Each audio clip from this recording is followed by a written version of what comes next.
সময়ত কংগ্ৰেছ দলটোতকৈ বিজেপিৰ বিৰুদ্ধে যুঁজিব পৰা কোনো শক্তি নাই আৰু মই একমাত্ৰ নীতি আদৰ্শ কংগ্ৰেছ দলৰ ভাল পাওঁ।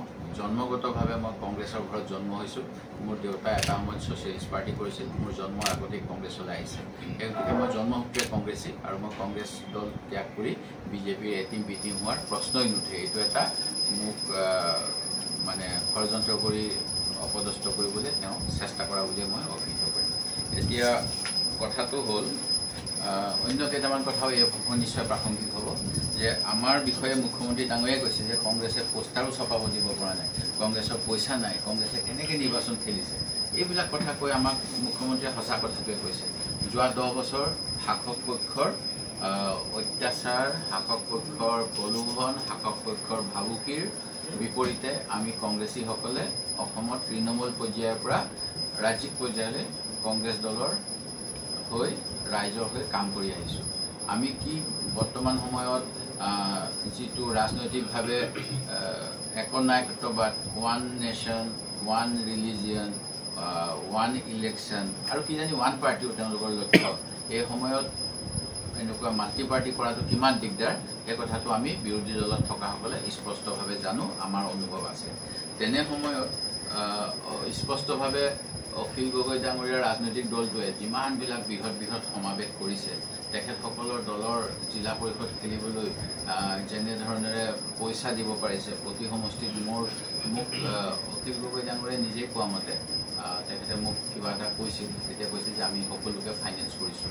ৱাৰ্ড মেম্বাৰলৈকে তেওঁলোকে হাজাৰৰ ঘৰত যি সময়ত পইচা দিব পাৰিছে, সেই পইচাবিলাক এজন বিধায়কে ক'ৰ পৰা পাইছে এই প্ৰশ্নটো নিশ্চয় জনাৰ অধিকাৰ আছে। মই সেই গতিকে সেই প্ৰশ্নটো মোৰ সভাপতি ডাঙৰীয়াই যেনেকৈ কৈছিল, সভাপতিৰ সমৰ্থনত ভূপেন বৰাই যেনেকৈ সেই প্ৰশ্ন সুধিছিল, ময়ো আজি সেই প্ৰশ্ন সুধিবলৈ বাধ্য হৈছোঁ যে তেখেতসকলে ইমান মানুহ গোটাব পাৰিছে। আমি অৰ্থভাৱত এখন গাড়ী দিব নোৱাৰোঁ আমাৰ মিটিঙত, সেই গতিকে আমি গ্ৰুপ মিটিং কৰোঁ। তেওঁ কি তালে লাইন বাছ চলে নে ট্ৰেইন চলে, তেখেতৰ সভাবিলাকলৈ স্পেচিয়েল ট্ৰেইন দিয়ে। সেই মানুহবিলাক কেনেকৈ আহে? এটা সৰু জিলা পৰিষদত কিমান মানুহ হ'ব পাৰে, লাখ লাখ মানুহ হ'ব পাৰে নেকি তেওঁ কোৱাৰ নিচিনাকৈ। সেই গতিকে সেইটো ৰাইজক তেওঁ নিশ্চয় ক'ব বুলি মই ভাবোঁ। দ্বিতীয়তে মই কৈছে তেখেতে আৰু যিটো বিজেপি দলৰ মানুহখিনিও কৈ থাকে যে নাজিৰা সমষ্টিত মই উন্নয়ন কৰিব পৰা নাই। মই চৰকাৰক দাবী জনাওঁ, যিখিনি মোৰ প্ৰাপ্য মই সেইখিনি ল'বলৈ যত্ন কৰোঁ, কিন্তু অতিৰিক্তভাৱে মোক যোৱা 2016 চনৰ পৰা অসমৰ প্ৰতিজন মুখ্যমন্ত্ৰীলৈকে মই মোৰ দাবীসমূহ দি আছোঁ, তেওঁলোকে কিন্তু সেই দাবী পূৰণ কৰা নাই। মোৰ সমষ্টিত এখন ছায়েন্স কলেজ নাই, মোৰ সমষ্টিত এখন BEd কলেজ নাই, মোৰ সমষ্টিত এখন কোনো ধৰণৰ এতিয়া মোৰ চিভিল হস্পিটেল আছে, যিখন মই বহুত যুঁজ বাগৰ কৰি, যিখন 2007 চনত বৰ্তমানৰ স্বাস্থ্যমন্ত্ৰীয়ে মোক আপগ্ৰেড কৰি দিম বুলি কথা দিছিল 2007 চনত তৰুণ গগৈ চৰকাৰৰ মন্ত্ৰী হৈ থাকোঁতে আৰু দ্ৰুপদ গোহাঁই বিধায়ক হৈ থাকোঁতে। সেইখন এতিয়ালৈকে আপগ্ৰেড হোৱা নাই। এই বছৰ মই সেইখন কৰিব পাৰিম বুলি ভাবিছোঁ। কিমান বছৰ লাগিলে আপোনালোকে চিন্তা কৰক, 2007 চনৰ পৰা। সেই গতিকে মই একো পোৱা নাই। মই বিৰোধী হিচাপে মই চৰকাৰক সমালোচনা কৰোঁ আৰু মুখ্যমন্ত্ৰী মহোদয় যেনেকৈ অপেনলি কয় বিৰোধী বিধায়কবিলাক কাম নাইকিয়া, মানে গাখীৰ নিদিয়া গৰু স্পীকাৰৰ লগত বহি থাকিব লাগে। তাৰ বিপৰীতে অখিল গগৈ ডাঙৰীয়াই যেনেকৈ মুকলিভাৱে মুখ্যমন্ত্ৰীক প্ৰশংসা কৰিছে, মুখ্যমন্ত্ৰীক কৈছে তেওঁ ইমানবিলাক বস্তু দিছে। সেই গতিকে কিছুমানক চৰকাৰে সমালোচনা কৰিলে মানে উপহাৰ দিয়ে আৰু আমাক সমালোচনা কৰিলে বঞ্চিত কৰে নেকি, এই প্ৰশ্নটো মই যিসকলক মই এই কথাটো উল্লেখ কৰিছোঁ তেওঁলোকৰ পৰা আশা কৰিছোঁ কৰ্তৃত্ব। অন্য এটা কথা, তেখেতে মানে যোৱাকালি কিবা কৈ আছে যে উজনিতটো খতমেই, সংখ্যালঘু অঞ্চলতো খতম, এইবিলাক কথা কৈ আছে। এইবিলাক নিশ্চয় ক'বলগীয়া কথা, কিজানি তেখেতসকলৰ দলৰ শ্ৰীবৃদ্ধিৰ কাৰণে। কিন্তু যি সময়ত উজনিত অসমৰ নামনি অসমৰ কিছু শ্ৰমিক যোৱাৰ পিছত জিলা সভাপতিজনৰ চাব কণ্ট্ৰেক্ট থকা জেগাত পিটি সংখ্যালঘু নামনিৰ ছাল উখহাই দিছিল, ঘাঁহ লগাই দিছিল, তেওঁলোকে পলাই আহিছিল।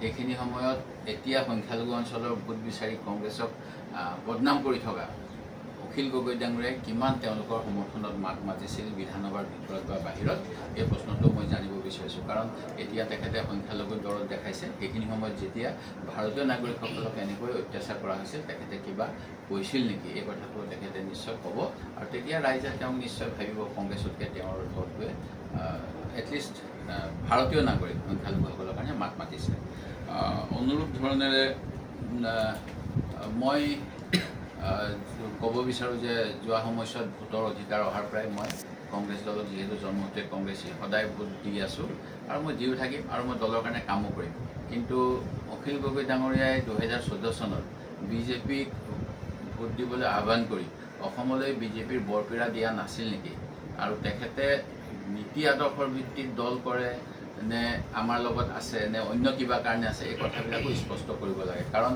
আমি যিটো ৰাজনীতি কৰিছোঁ নীতিগত কাৰণত মই কৈছোঁৱে দলীয় আদৰ্শৰ ভিত্তিত যদি তেখেতে কটন কলেজত উচ্চ শিক্ষা লাভ কৰা এজন মেধাৱী ৰাজনীতিজ্ঞ সেই গতিকে তেখেতৰ নিশ্চয় কটনৰ যিসকল বুদ্ধিমত্তা থকা ছাত্ৰ ছাত্ৰী তেখেতৰ সেই গুণৰ পৰা বঞ্চিত নহয় তেনেস্থলত কি ভিত্তিত তেখেতে 2014 চনত কংগ্ৰেছক উৎখাত কৰি বিজেপিক অসমত বৰপীৰা আগশাখন দিছিল সেই কথাটো ক'ব লাগে আৰু তাৰপিছত মই এ টিম নে বি টিম সেই কথাটো ক'ব লাগে অখিল গগৈ বিৰোধী ঐক্য মঞ্চৰ এগৰাকী সতীৰ্থ ইমান কনফিডেন্সত কালি কথাটো কৈছে যে জানুৱাৰীত আপুনি জইন কৰিবই বিজেপিত জইন কৰিব বোধ কৰোঁ তেওঁ এনেকুৱা ধৰণৰ বুজাইছে যেন মই তেওঁৰ আগতে কিবা MOU চাইন কৰি থৈ আহিছোঁ সেইকাৰণে তেওঁৰ হাতত কপি এটা আছে যদি তেনেকুৱা কিবা আছে তেখেতে সেইখিনি মই আগতেও আপোনালোকৰ মাধ্যমেৰে যেতিয়া মোক বিৰোধী ঐক্য বিফল হোৱাৰ বাবে দোষাৰোপ কৰিছিল আজি কেইদিনমান আগত